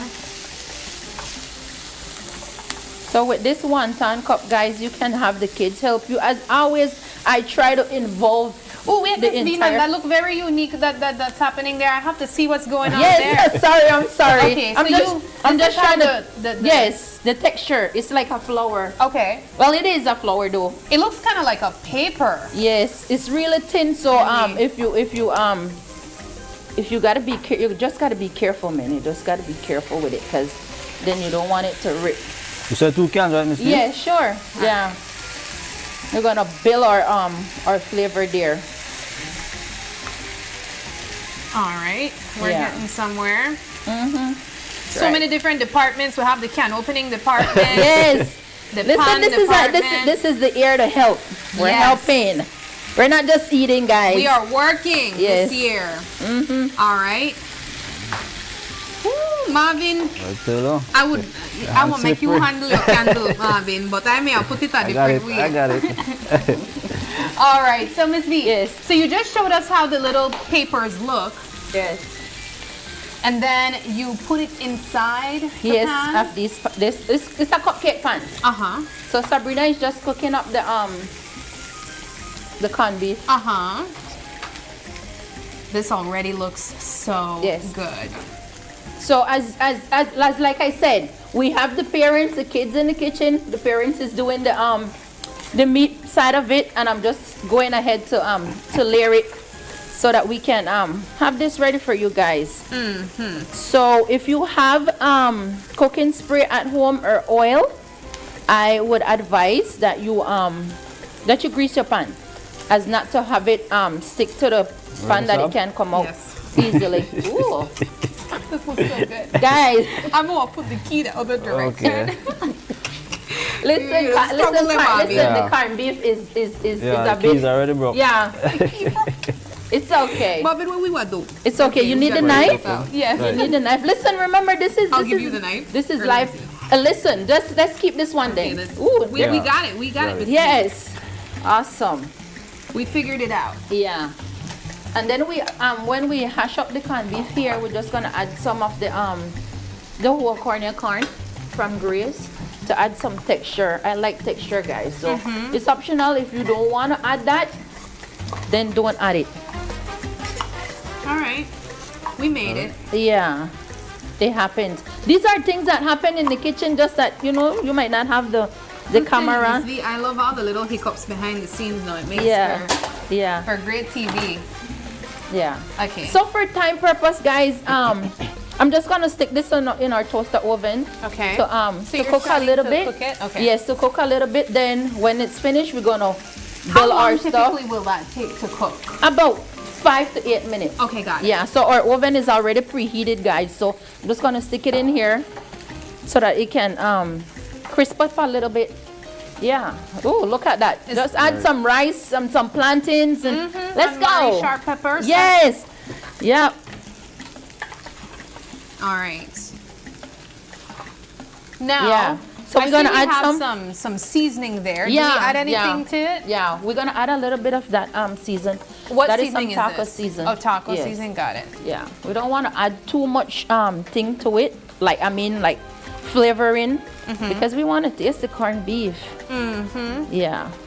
Well, while we get this cooking or hashing, as you call it, Yeah. Marvin, what do you got for us over this side? Right, so morning again, Sam. Happy New Year's. Happy New Year. Right, so first off, I want to congratulate all those December winners that win through our December promotions. No? We want to say congrats and to all those who participated. We want to say thank you. No? And like Miss V had mentioned earlier, it's MAGA season, but that still doesn't stop our in-store promotions, no? Right, so our in-store promotion continues through the course of this month, which is Country Wine, whereby you purchase a box of Grace coconut milk powder, you get 3 sachets free. You purchase 2 ketchups, you get another ketchup free. You purchase 2 turbo, you get another turbo free. You also purchase 2 potted meat, you also get another potted meat free, and new on the back in stock, we also have our Grace coconut oil, no? Look at that coconut oil. When you Right. know that the coconut When a oil good good, thing. Yep. and it's chilly temperatures like right now, Yep. it's gonna sleep, guys. Yep. As you can see there, this is quality coconut oil that you're getting. That's right. But you know what? During this time of the year, as Ms. V mentioned, Marvin, they call it MAGA season, right? And so there are staples that people would get to try to stretch their dollar. Yeah. What would you say are some of the items that you can shop at the stores and Grace product-wise get to stretch your dollar? Right. Well, like I mentioned before, you could purchase 2 of our ketchups, which is very useful. You get another ketchup free. We also have our coconut milk powder, which is one of the staples that most Belizeans like to use in their rice and beans. You purchase a box of those, you get 3 additional free along with that. And also we have our potted meat, which is a quick go-to meal. You purchase 2 of those, and you get another potted meat free with that. Yes, and of course there are certain sections of the stores that you will see these promotions available. Correct. Normally, what part of the store? It normally to be right at the front of the store. You literally can't miss it. As you enter most of the stores, the shelf is right there. You know, a lot of people like to think when you have these big promotions, especially at the stores, they'd say something like, maybe you know that like expired goods. No, you guys are actually just it's actually offering good these dated promotions. products. Correct. That's crazy. That's No, crazy. people do think that. I get it, right, but it's crazy. But then for the entire year, Marvin, Grace is always, giving us deals, to stretch our money, because then things is really tight. People did their Christmas shopping, and I bet some of the products from Grace, was in the cart. So and that's why I wanted to say that, because oftentimes, if you're not able to maybe watch the show and know that Marvin is going to tell you these are actual promotions, it's right there. People might think that it's something else. It's right there, and always the coconut powder as well too. I'm not sure if you mentioned that, Marvin. I'm a shopper, and I always make sure I go and see that the shelf is stocked. It's not that I have to report to someone, but I make sure that, listen, I like to see it. Yes. Grace is giving away something. And sometimes I will like, I don't want no single corned beef. You have something free with it, I want it too. Exactly. So like Marvin said, Grace is always giving back, and there's always, special promotion. And not just only in the city, it's countrywide. Countrywide as well. Correct, so our viewers might feel like, I'm not at my supermarket, and a lot of big supermarket there is in the country that you can find these items. So that is good, Sab. All right. Add some white rice with this, and it's good to go. Let's go, exactly. So coconut powder, white rice. That's right. Coconut milk, white listen, rice. That's right. When I was on the Christmas break, I wasn't cooking because I was preparing for that big Christmas cooking, and I said, you know what? We have corned beef, we have the coconut powder, we have rice, and listen, and it went crazy. My sister called and like, did you cook? I like, yeah, and she came, and everybody, and it was corned beef and rice with fried plantain, guys. This is just one of those meals that it really just makes you feel comforted. Yep. It's a comfort meal here in Belize. But is this complete? Do we yes, turn off the stove from yes, here? Yeah. Okay. Yeah. So we're finished right there. Yeah. All right, Yeah, there we go. that's it right there. So we have our like I said, we had a previous one that I put in there that is baking a bit. Yes. And we're gonna bill it, but I'm gonna show you different, because this one is cooking, and we can add the meat to this one while it's like this, and then we cook everything together. So you're gonna make two different versions. No, you can do it 2 different ways. Okay, so let's do that now then. All right, so let's sure, no assemble problem. this one. That's right. We have We're a gonna put the spoon stuff in there. Yes. So we start with meat. Yes. And we have some cheese, some tomato, and some lettuce, and we have some jalapeno for heat. Okay. Yeah. But that's spicy. Listen, we can do a double layer too. You can probably put the meat, then you put the cheese. You got different ways. We're not spelling it like that, Miss B. It's MAGA season after all. All right. So we're not gonna put the tomato. I mean the lettuce and the tomato as yet. We're just gonna put the meat, because then we want the wonton. How about the cheese? Yes, we can do that, because it's gonna melt on top. Oh yes, right? Yep. So you think Paul is on a diet this year? I've heard through the grapevine that he is. So he will not. I don't think he's gonna eat this morning. I wouldn't give him any. Paul, I didn't say it. I would not give him any. Yeah. So yeah. And so I know April, on the other hand, she's gonna volunteer to be the taste tester this 2026. Yes. So we're just gonna wait a little while, guys. Okay. Just gonna wait a little while. That actually looks like it's getting quite crispy. Yes. I see some of the items there. Let's see if we have. Get me this. The cloth? Right yes. Sorry. This way. Homemade. Yes. So. All right. Yeah. So let's get that going. And we're gonna put this one in. Yeah. So we're gonna do the same thing for this one. We're just gonna put the meat in. Just be careful. Yeah, it's not too hot. Oh, it is a little bit hot. Let me get that. Yeah, sorry. So we're gonna use the spoon. Let me move this So out slide of the this way. down. Yeah. Guys, we're making wonton taco cups. Yeah. So we put the yeah, and then we're gonna put it back in so that the cheese, if you want the cheese to be melted, or you serve it right here because the wonton is already everything is cooked. Is so already actually, cooked. Yeah. this could. Who that? You see this bun one right here? Yeah, That the would one be crisp. I would have want. and it listen, it should be crispy. Yes. It should be crispy just to make sure, because I don't want nobody to say, oh, but I bun it up. No, it should be crispy. But if you're not bunning it done, Yeah, that's right. And that it makes looks like some of them actually kind of puffed up. puffs. Yeah, but we'll still put our meat in there. Yeah. And put the cheese and niceness. I love a good like you know when I call high brown. Yeah. I love that. Like I like my toast a little bit So you want the darker. cheese to be melted, Sam? I guess we can. Do we have space? No, we don't have space, but then things is happening so in there. let me put this, I guess, here. Yeah. And then we're gonna add some cheese. And then we have the lettuce, the tomato. Yeah. This Put looks the good, cheese, man. yes. I know April McGuire heavy-handed on this. On the cheese. Yep, that's right. But we are That's in right. Maga season, April, so we stretch the cheese. Yeah. So we did 2 cans of corned beef, and you notice that this is 6 and this is 6, so that you can get about 24 or more. It depends. It depends on how much you wanna. So this is what we're looking at right now, guys. And Yeah. of course you can see just, well, I think you can see a little bit. Yes. The cups are already crispy. Yep. It's looking good. Okay.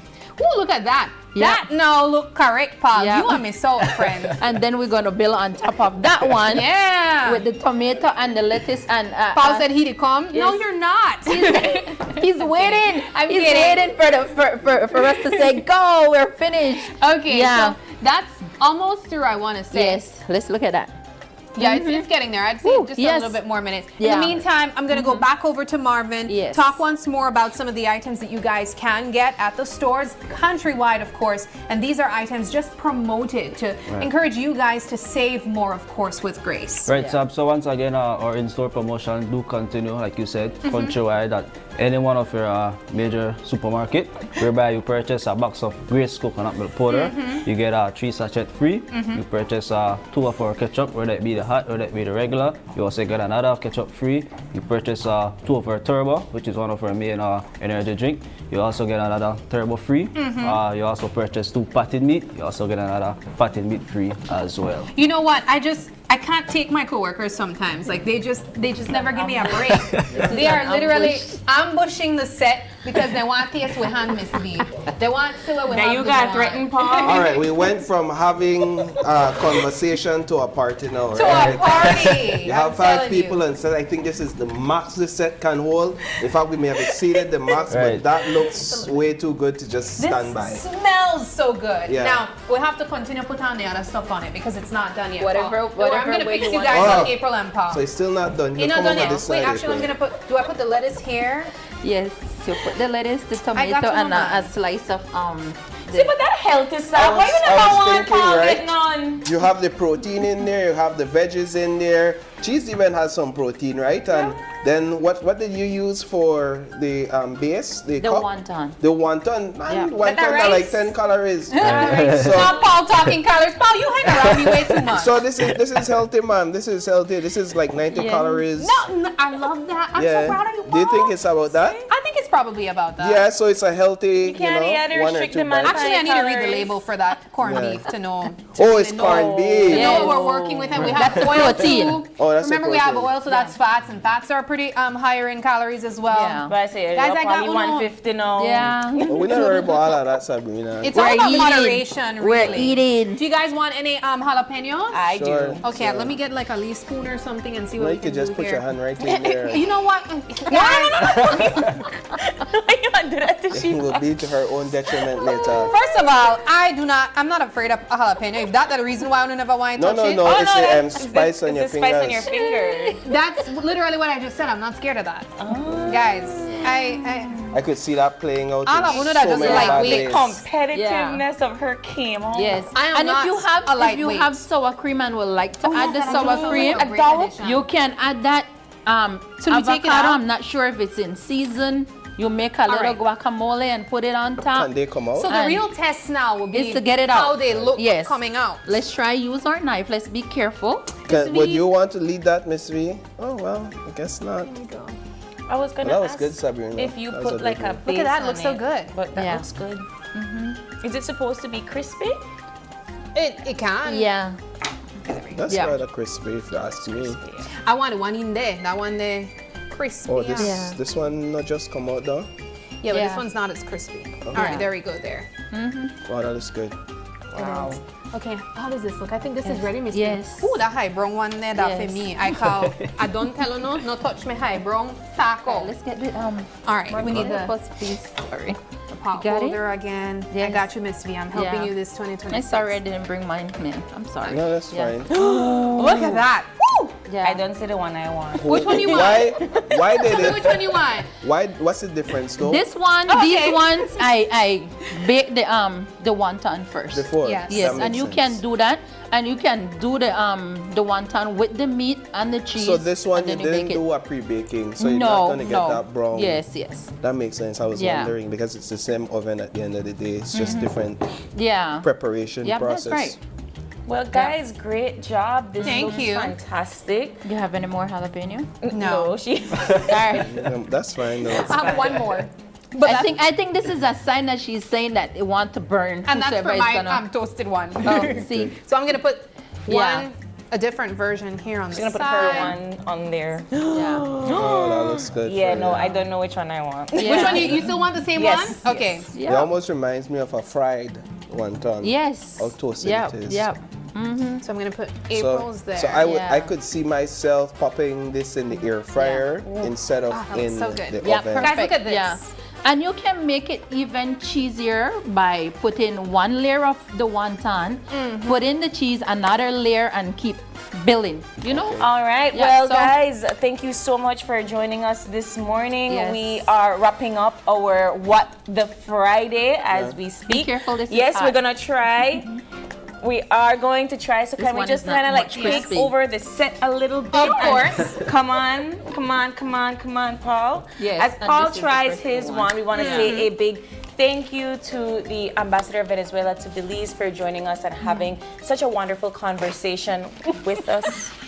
Yes, of course. And you guys you guys also for for your- tuning in, engaging with us. We appreciate it, conversation. having all the input.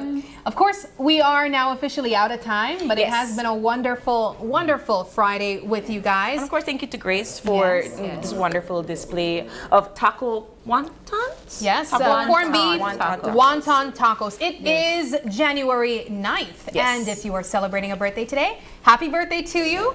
If you'd like to give a birthday shout out, or if you have any questions, comments, or concerns, you can send us an email at oye@greaterbelize.com. You can also catch us on Facebook Live every day, and that's Open Your Eyes Easy. And of course, behind the scenes content at OIE Belize on Instagram. You can even call us or text us on our OYE phone number. That's 675-2555. But please do us a favor and join us again on Monday when you open your eyes To start your morning right. Until then, be sure to keep your eyes Your mind. and your hearts wide open. Have a wonderful weekend, Belize. Bye. I like what's going on.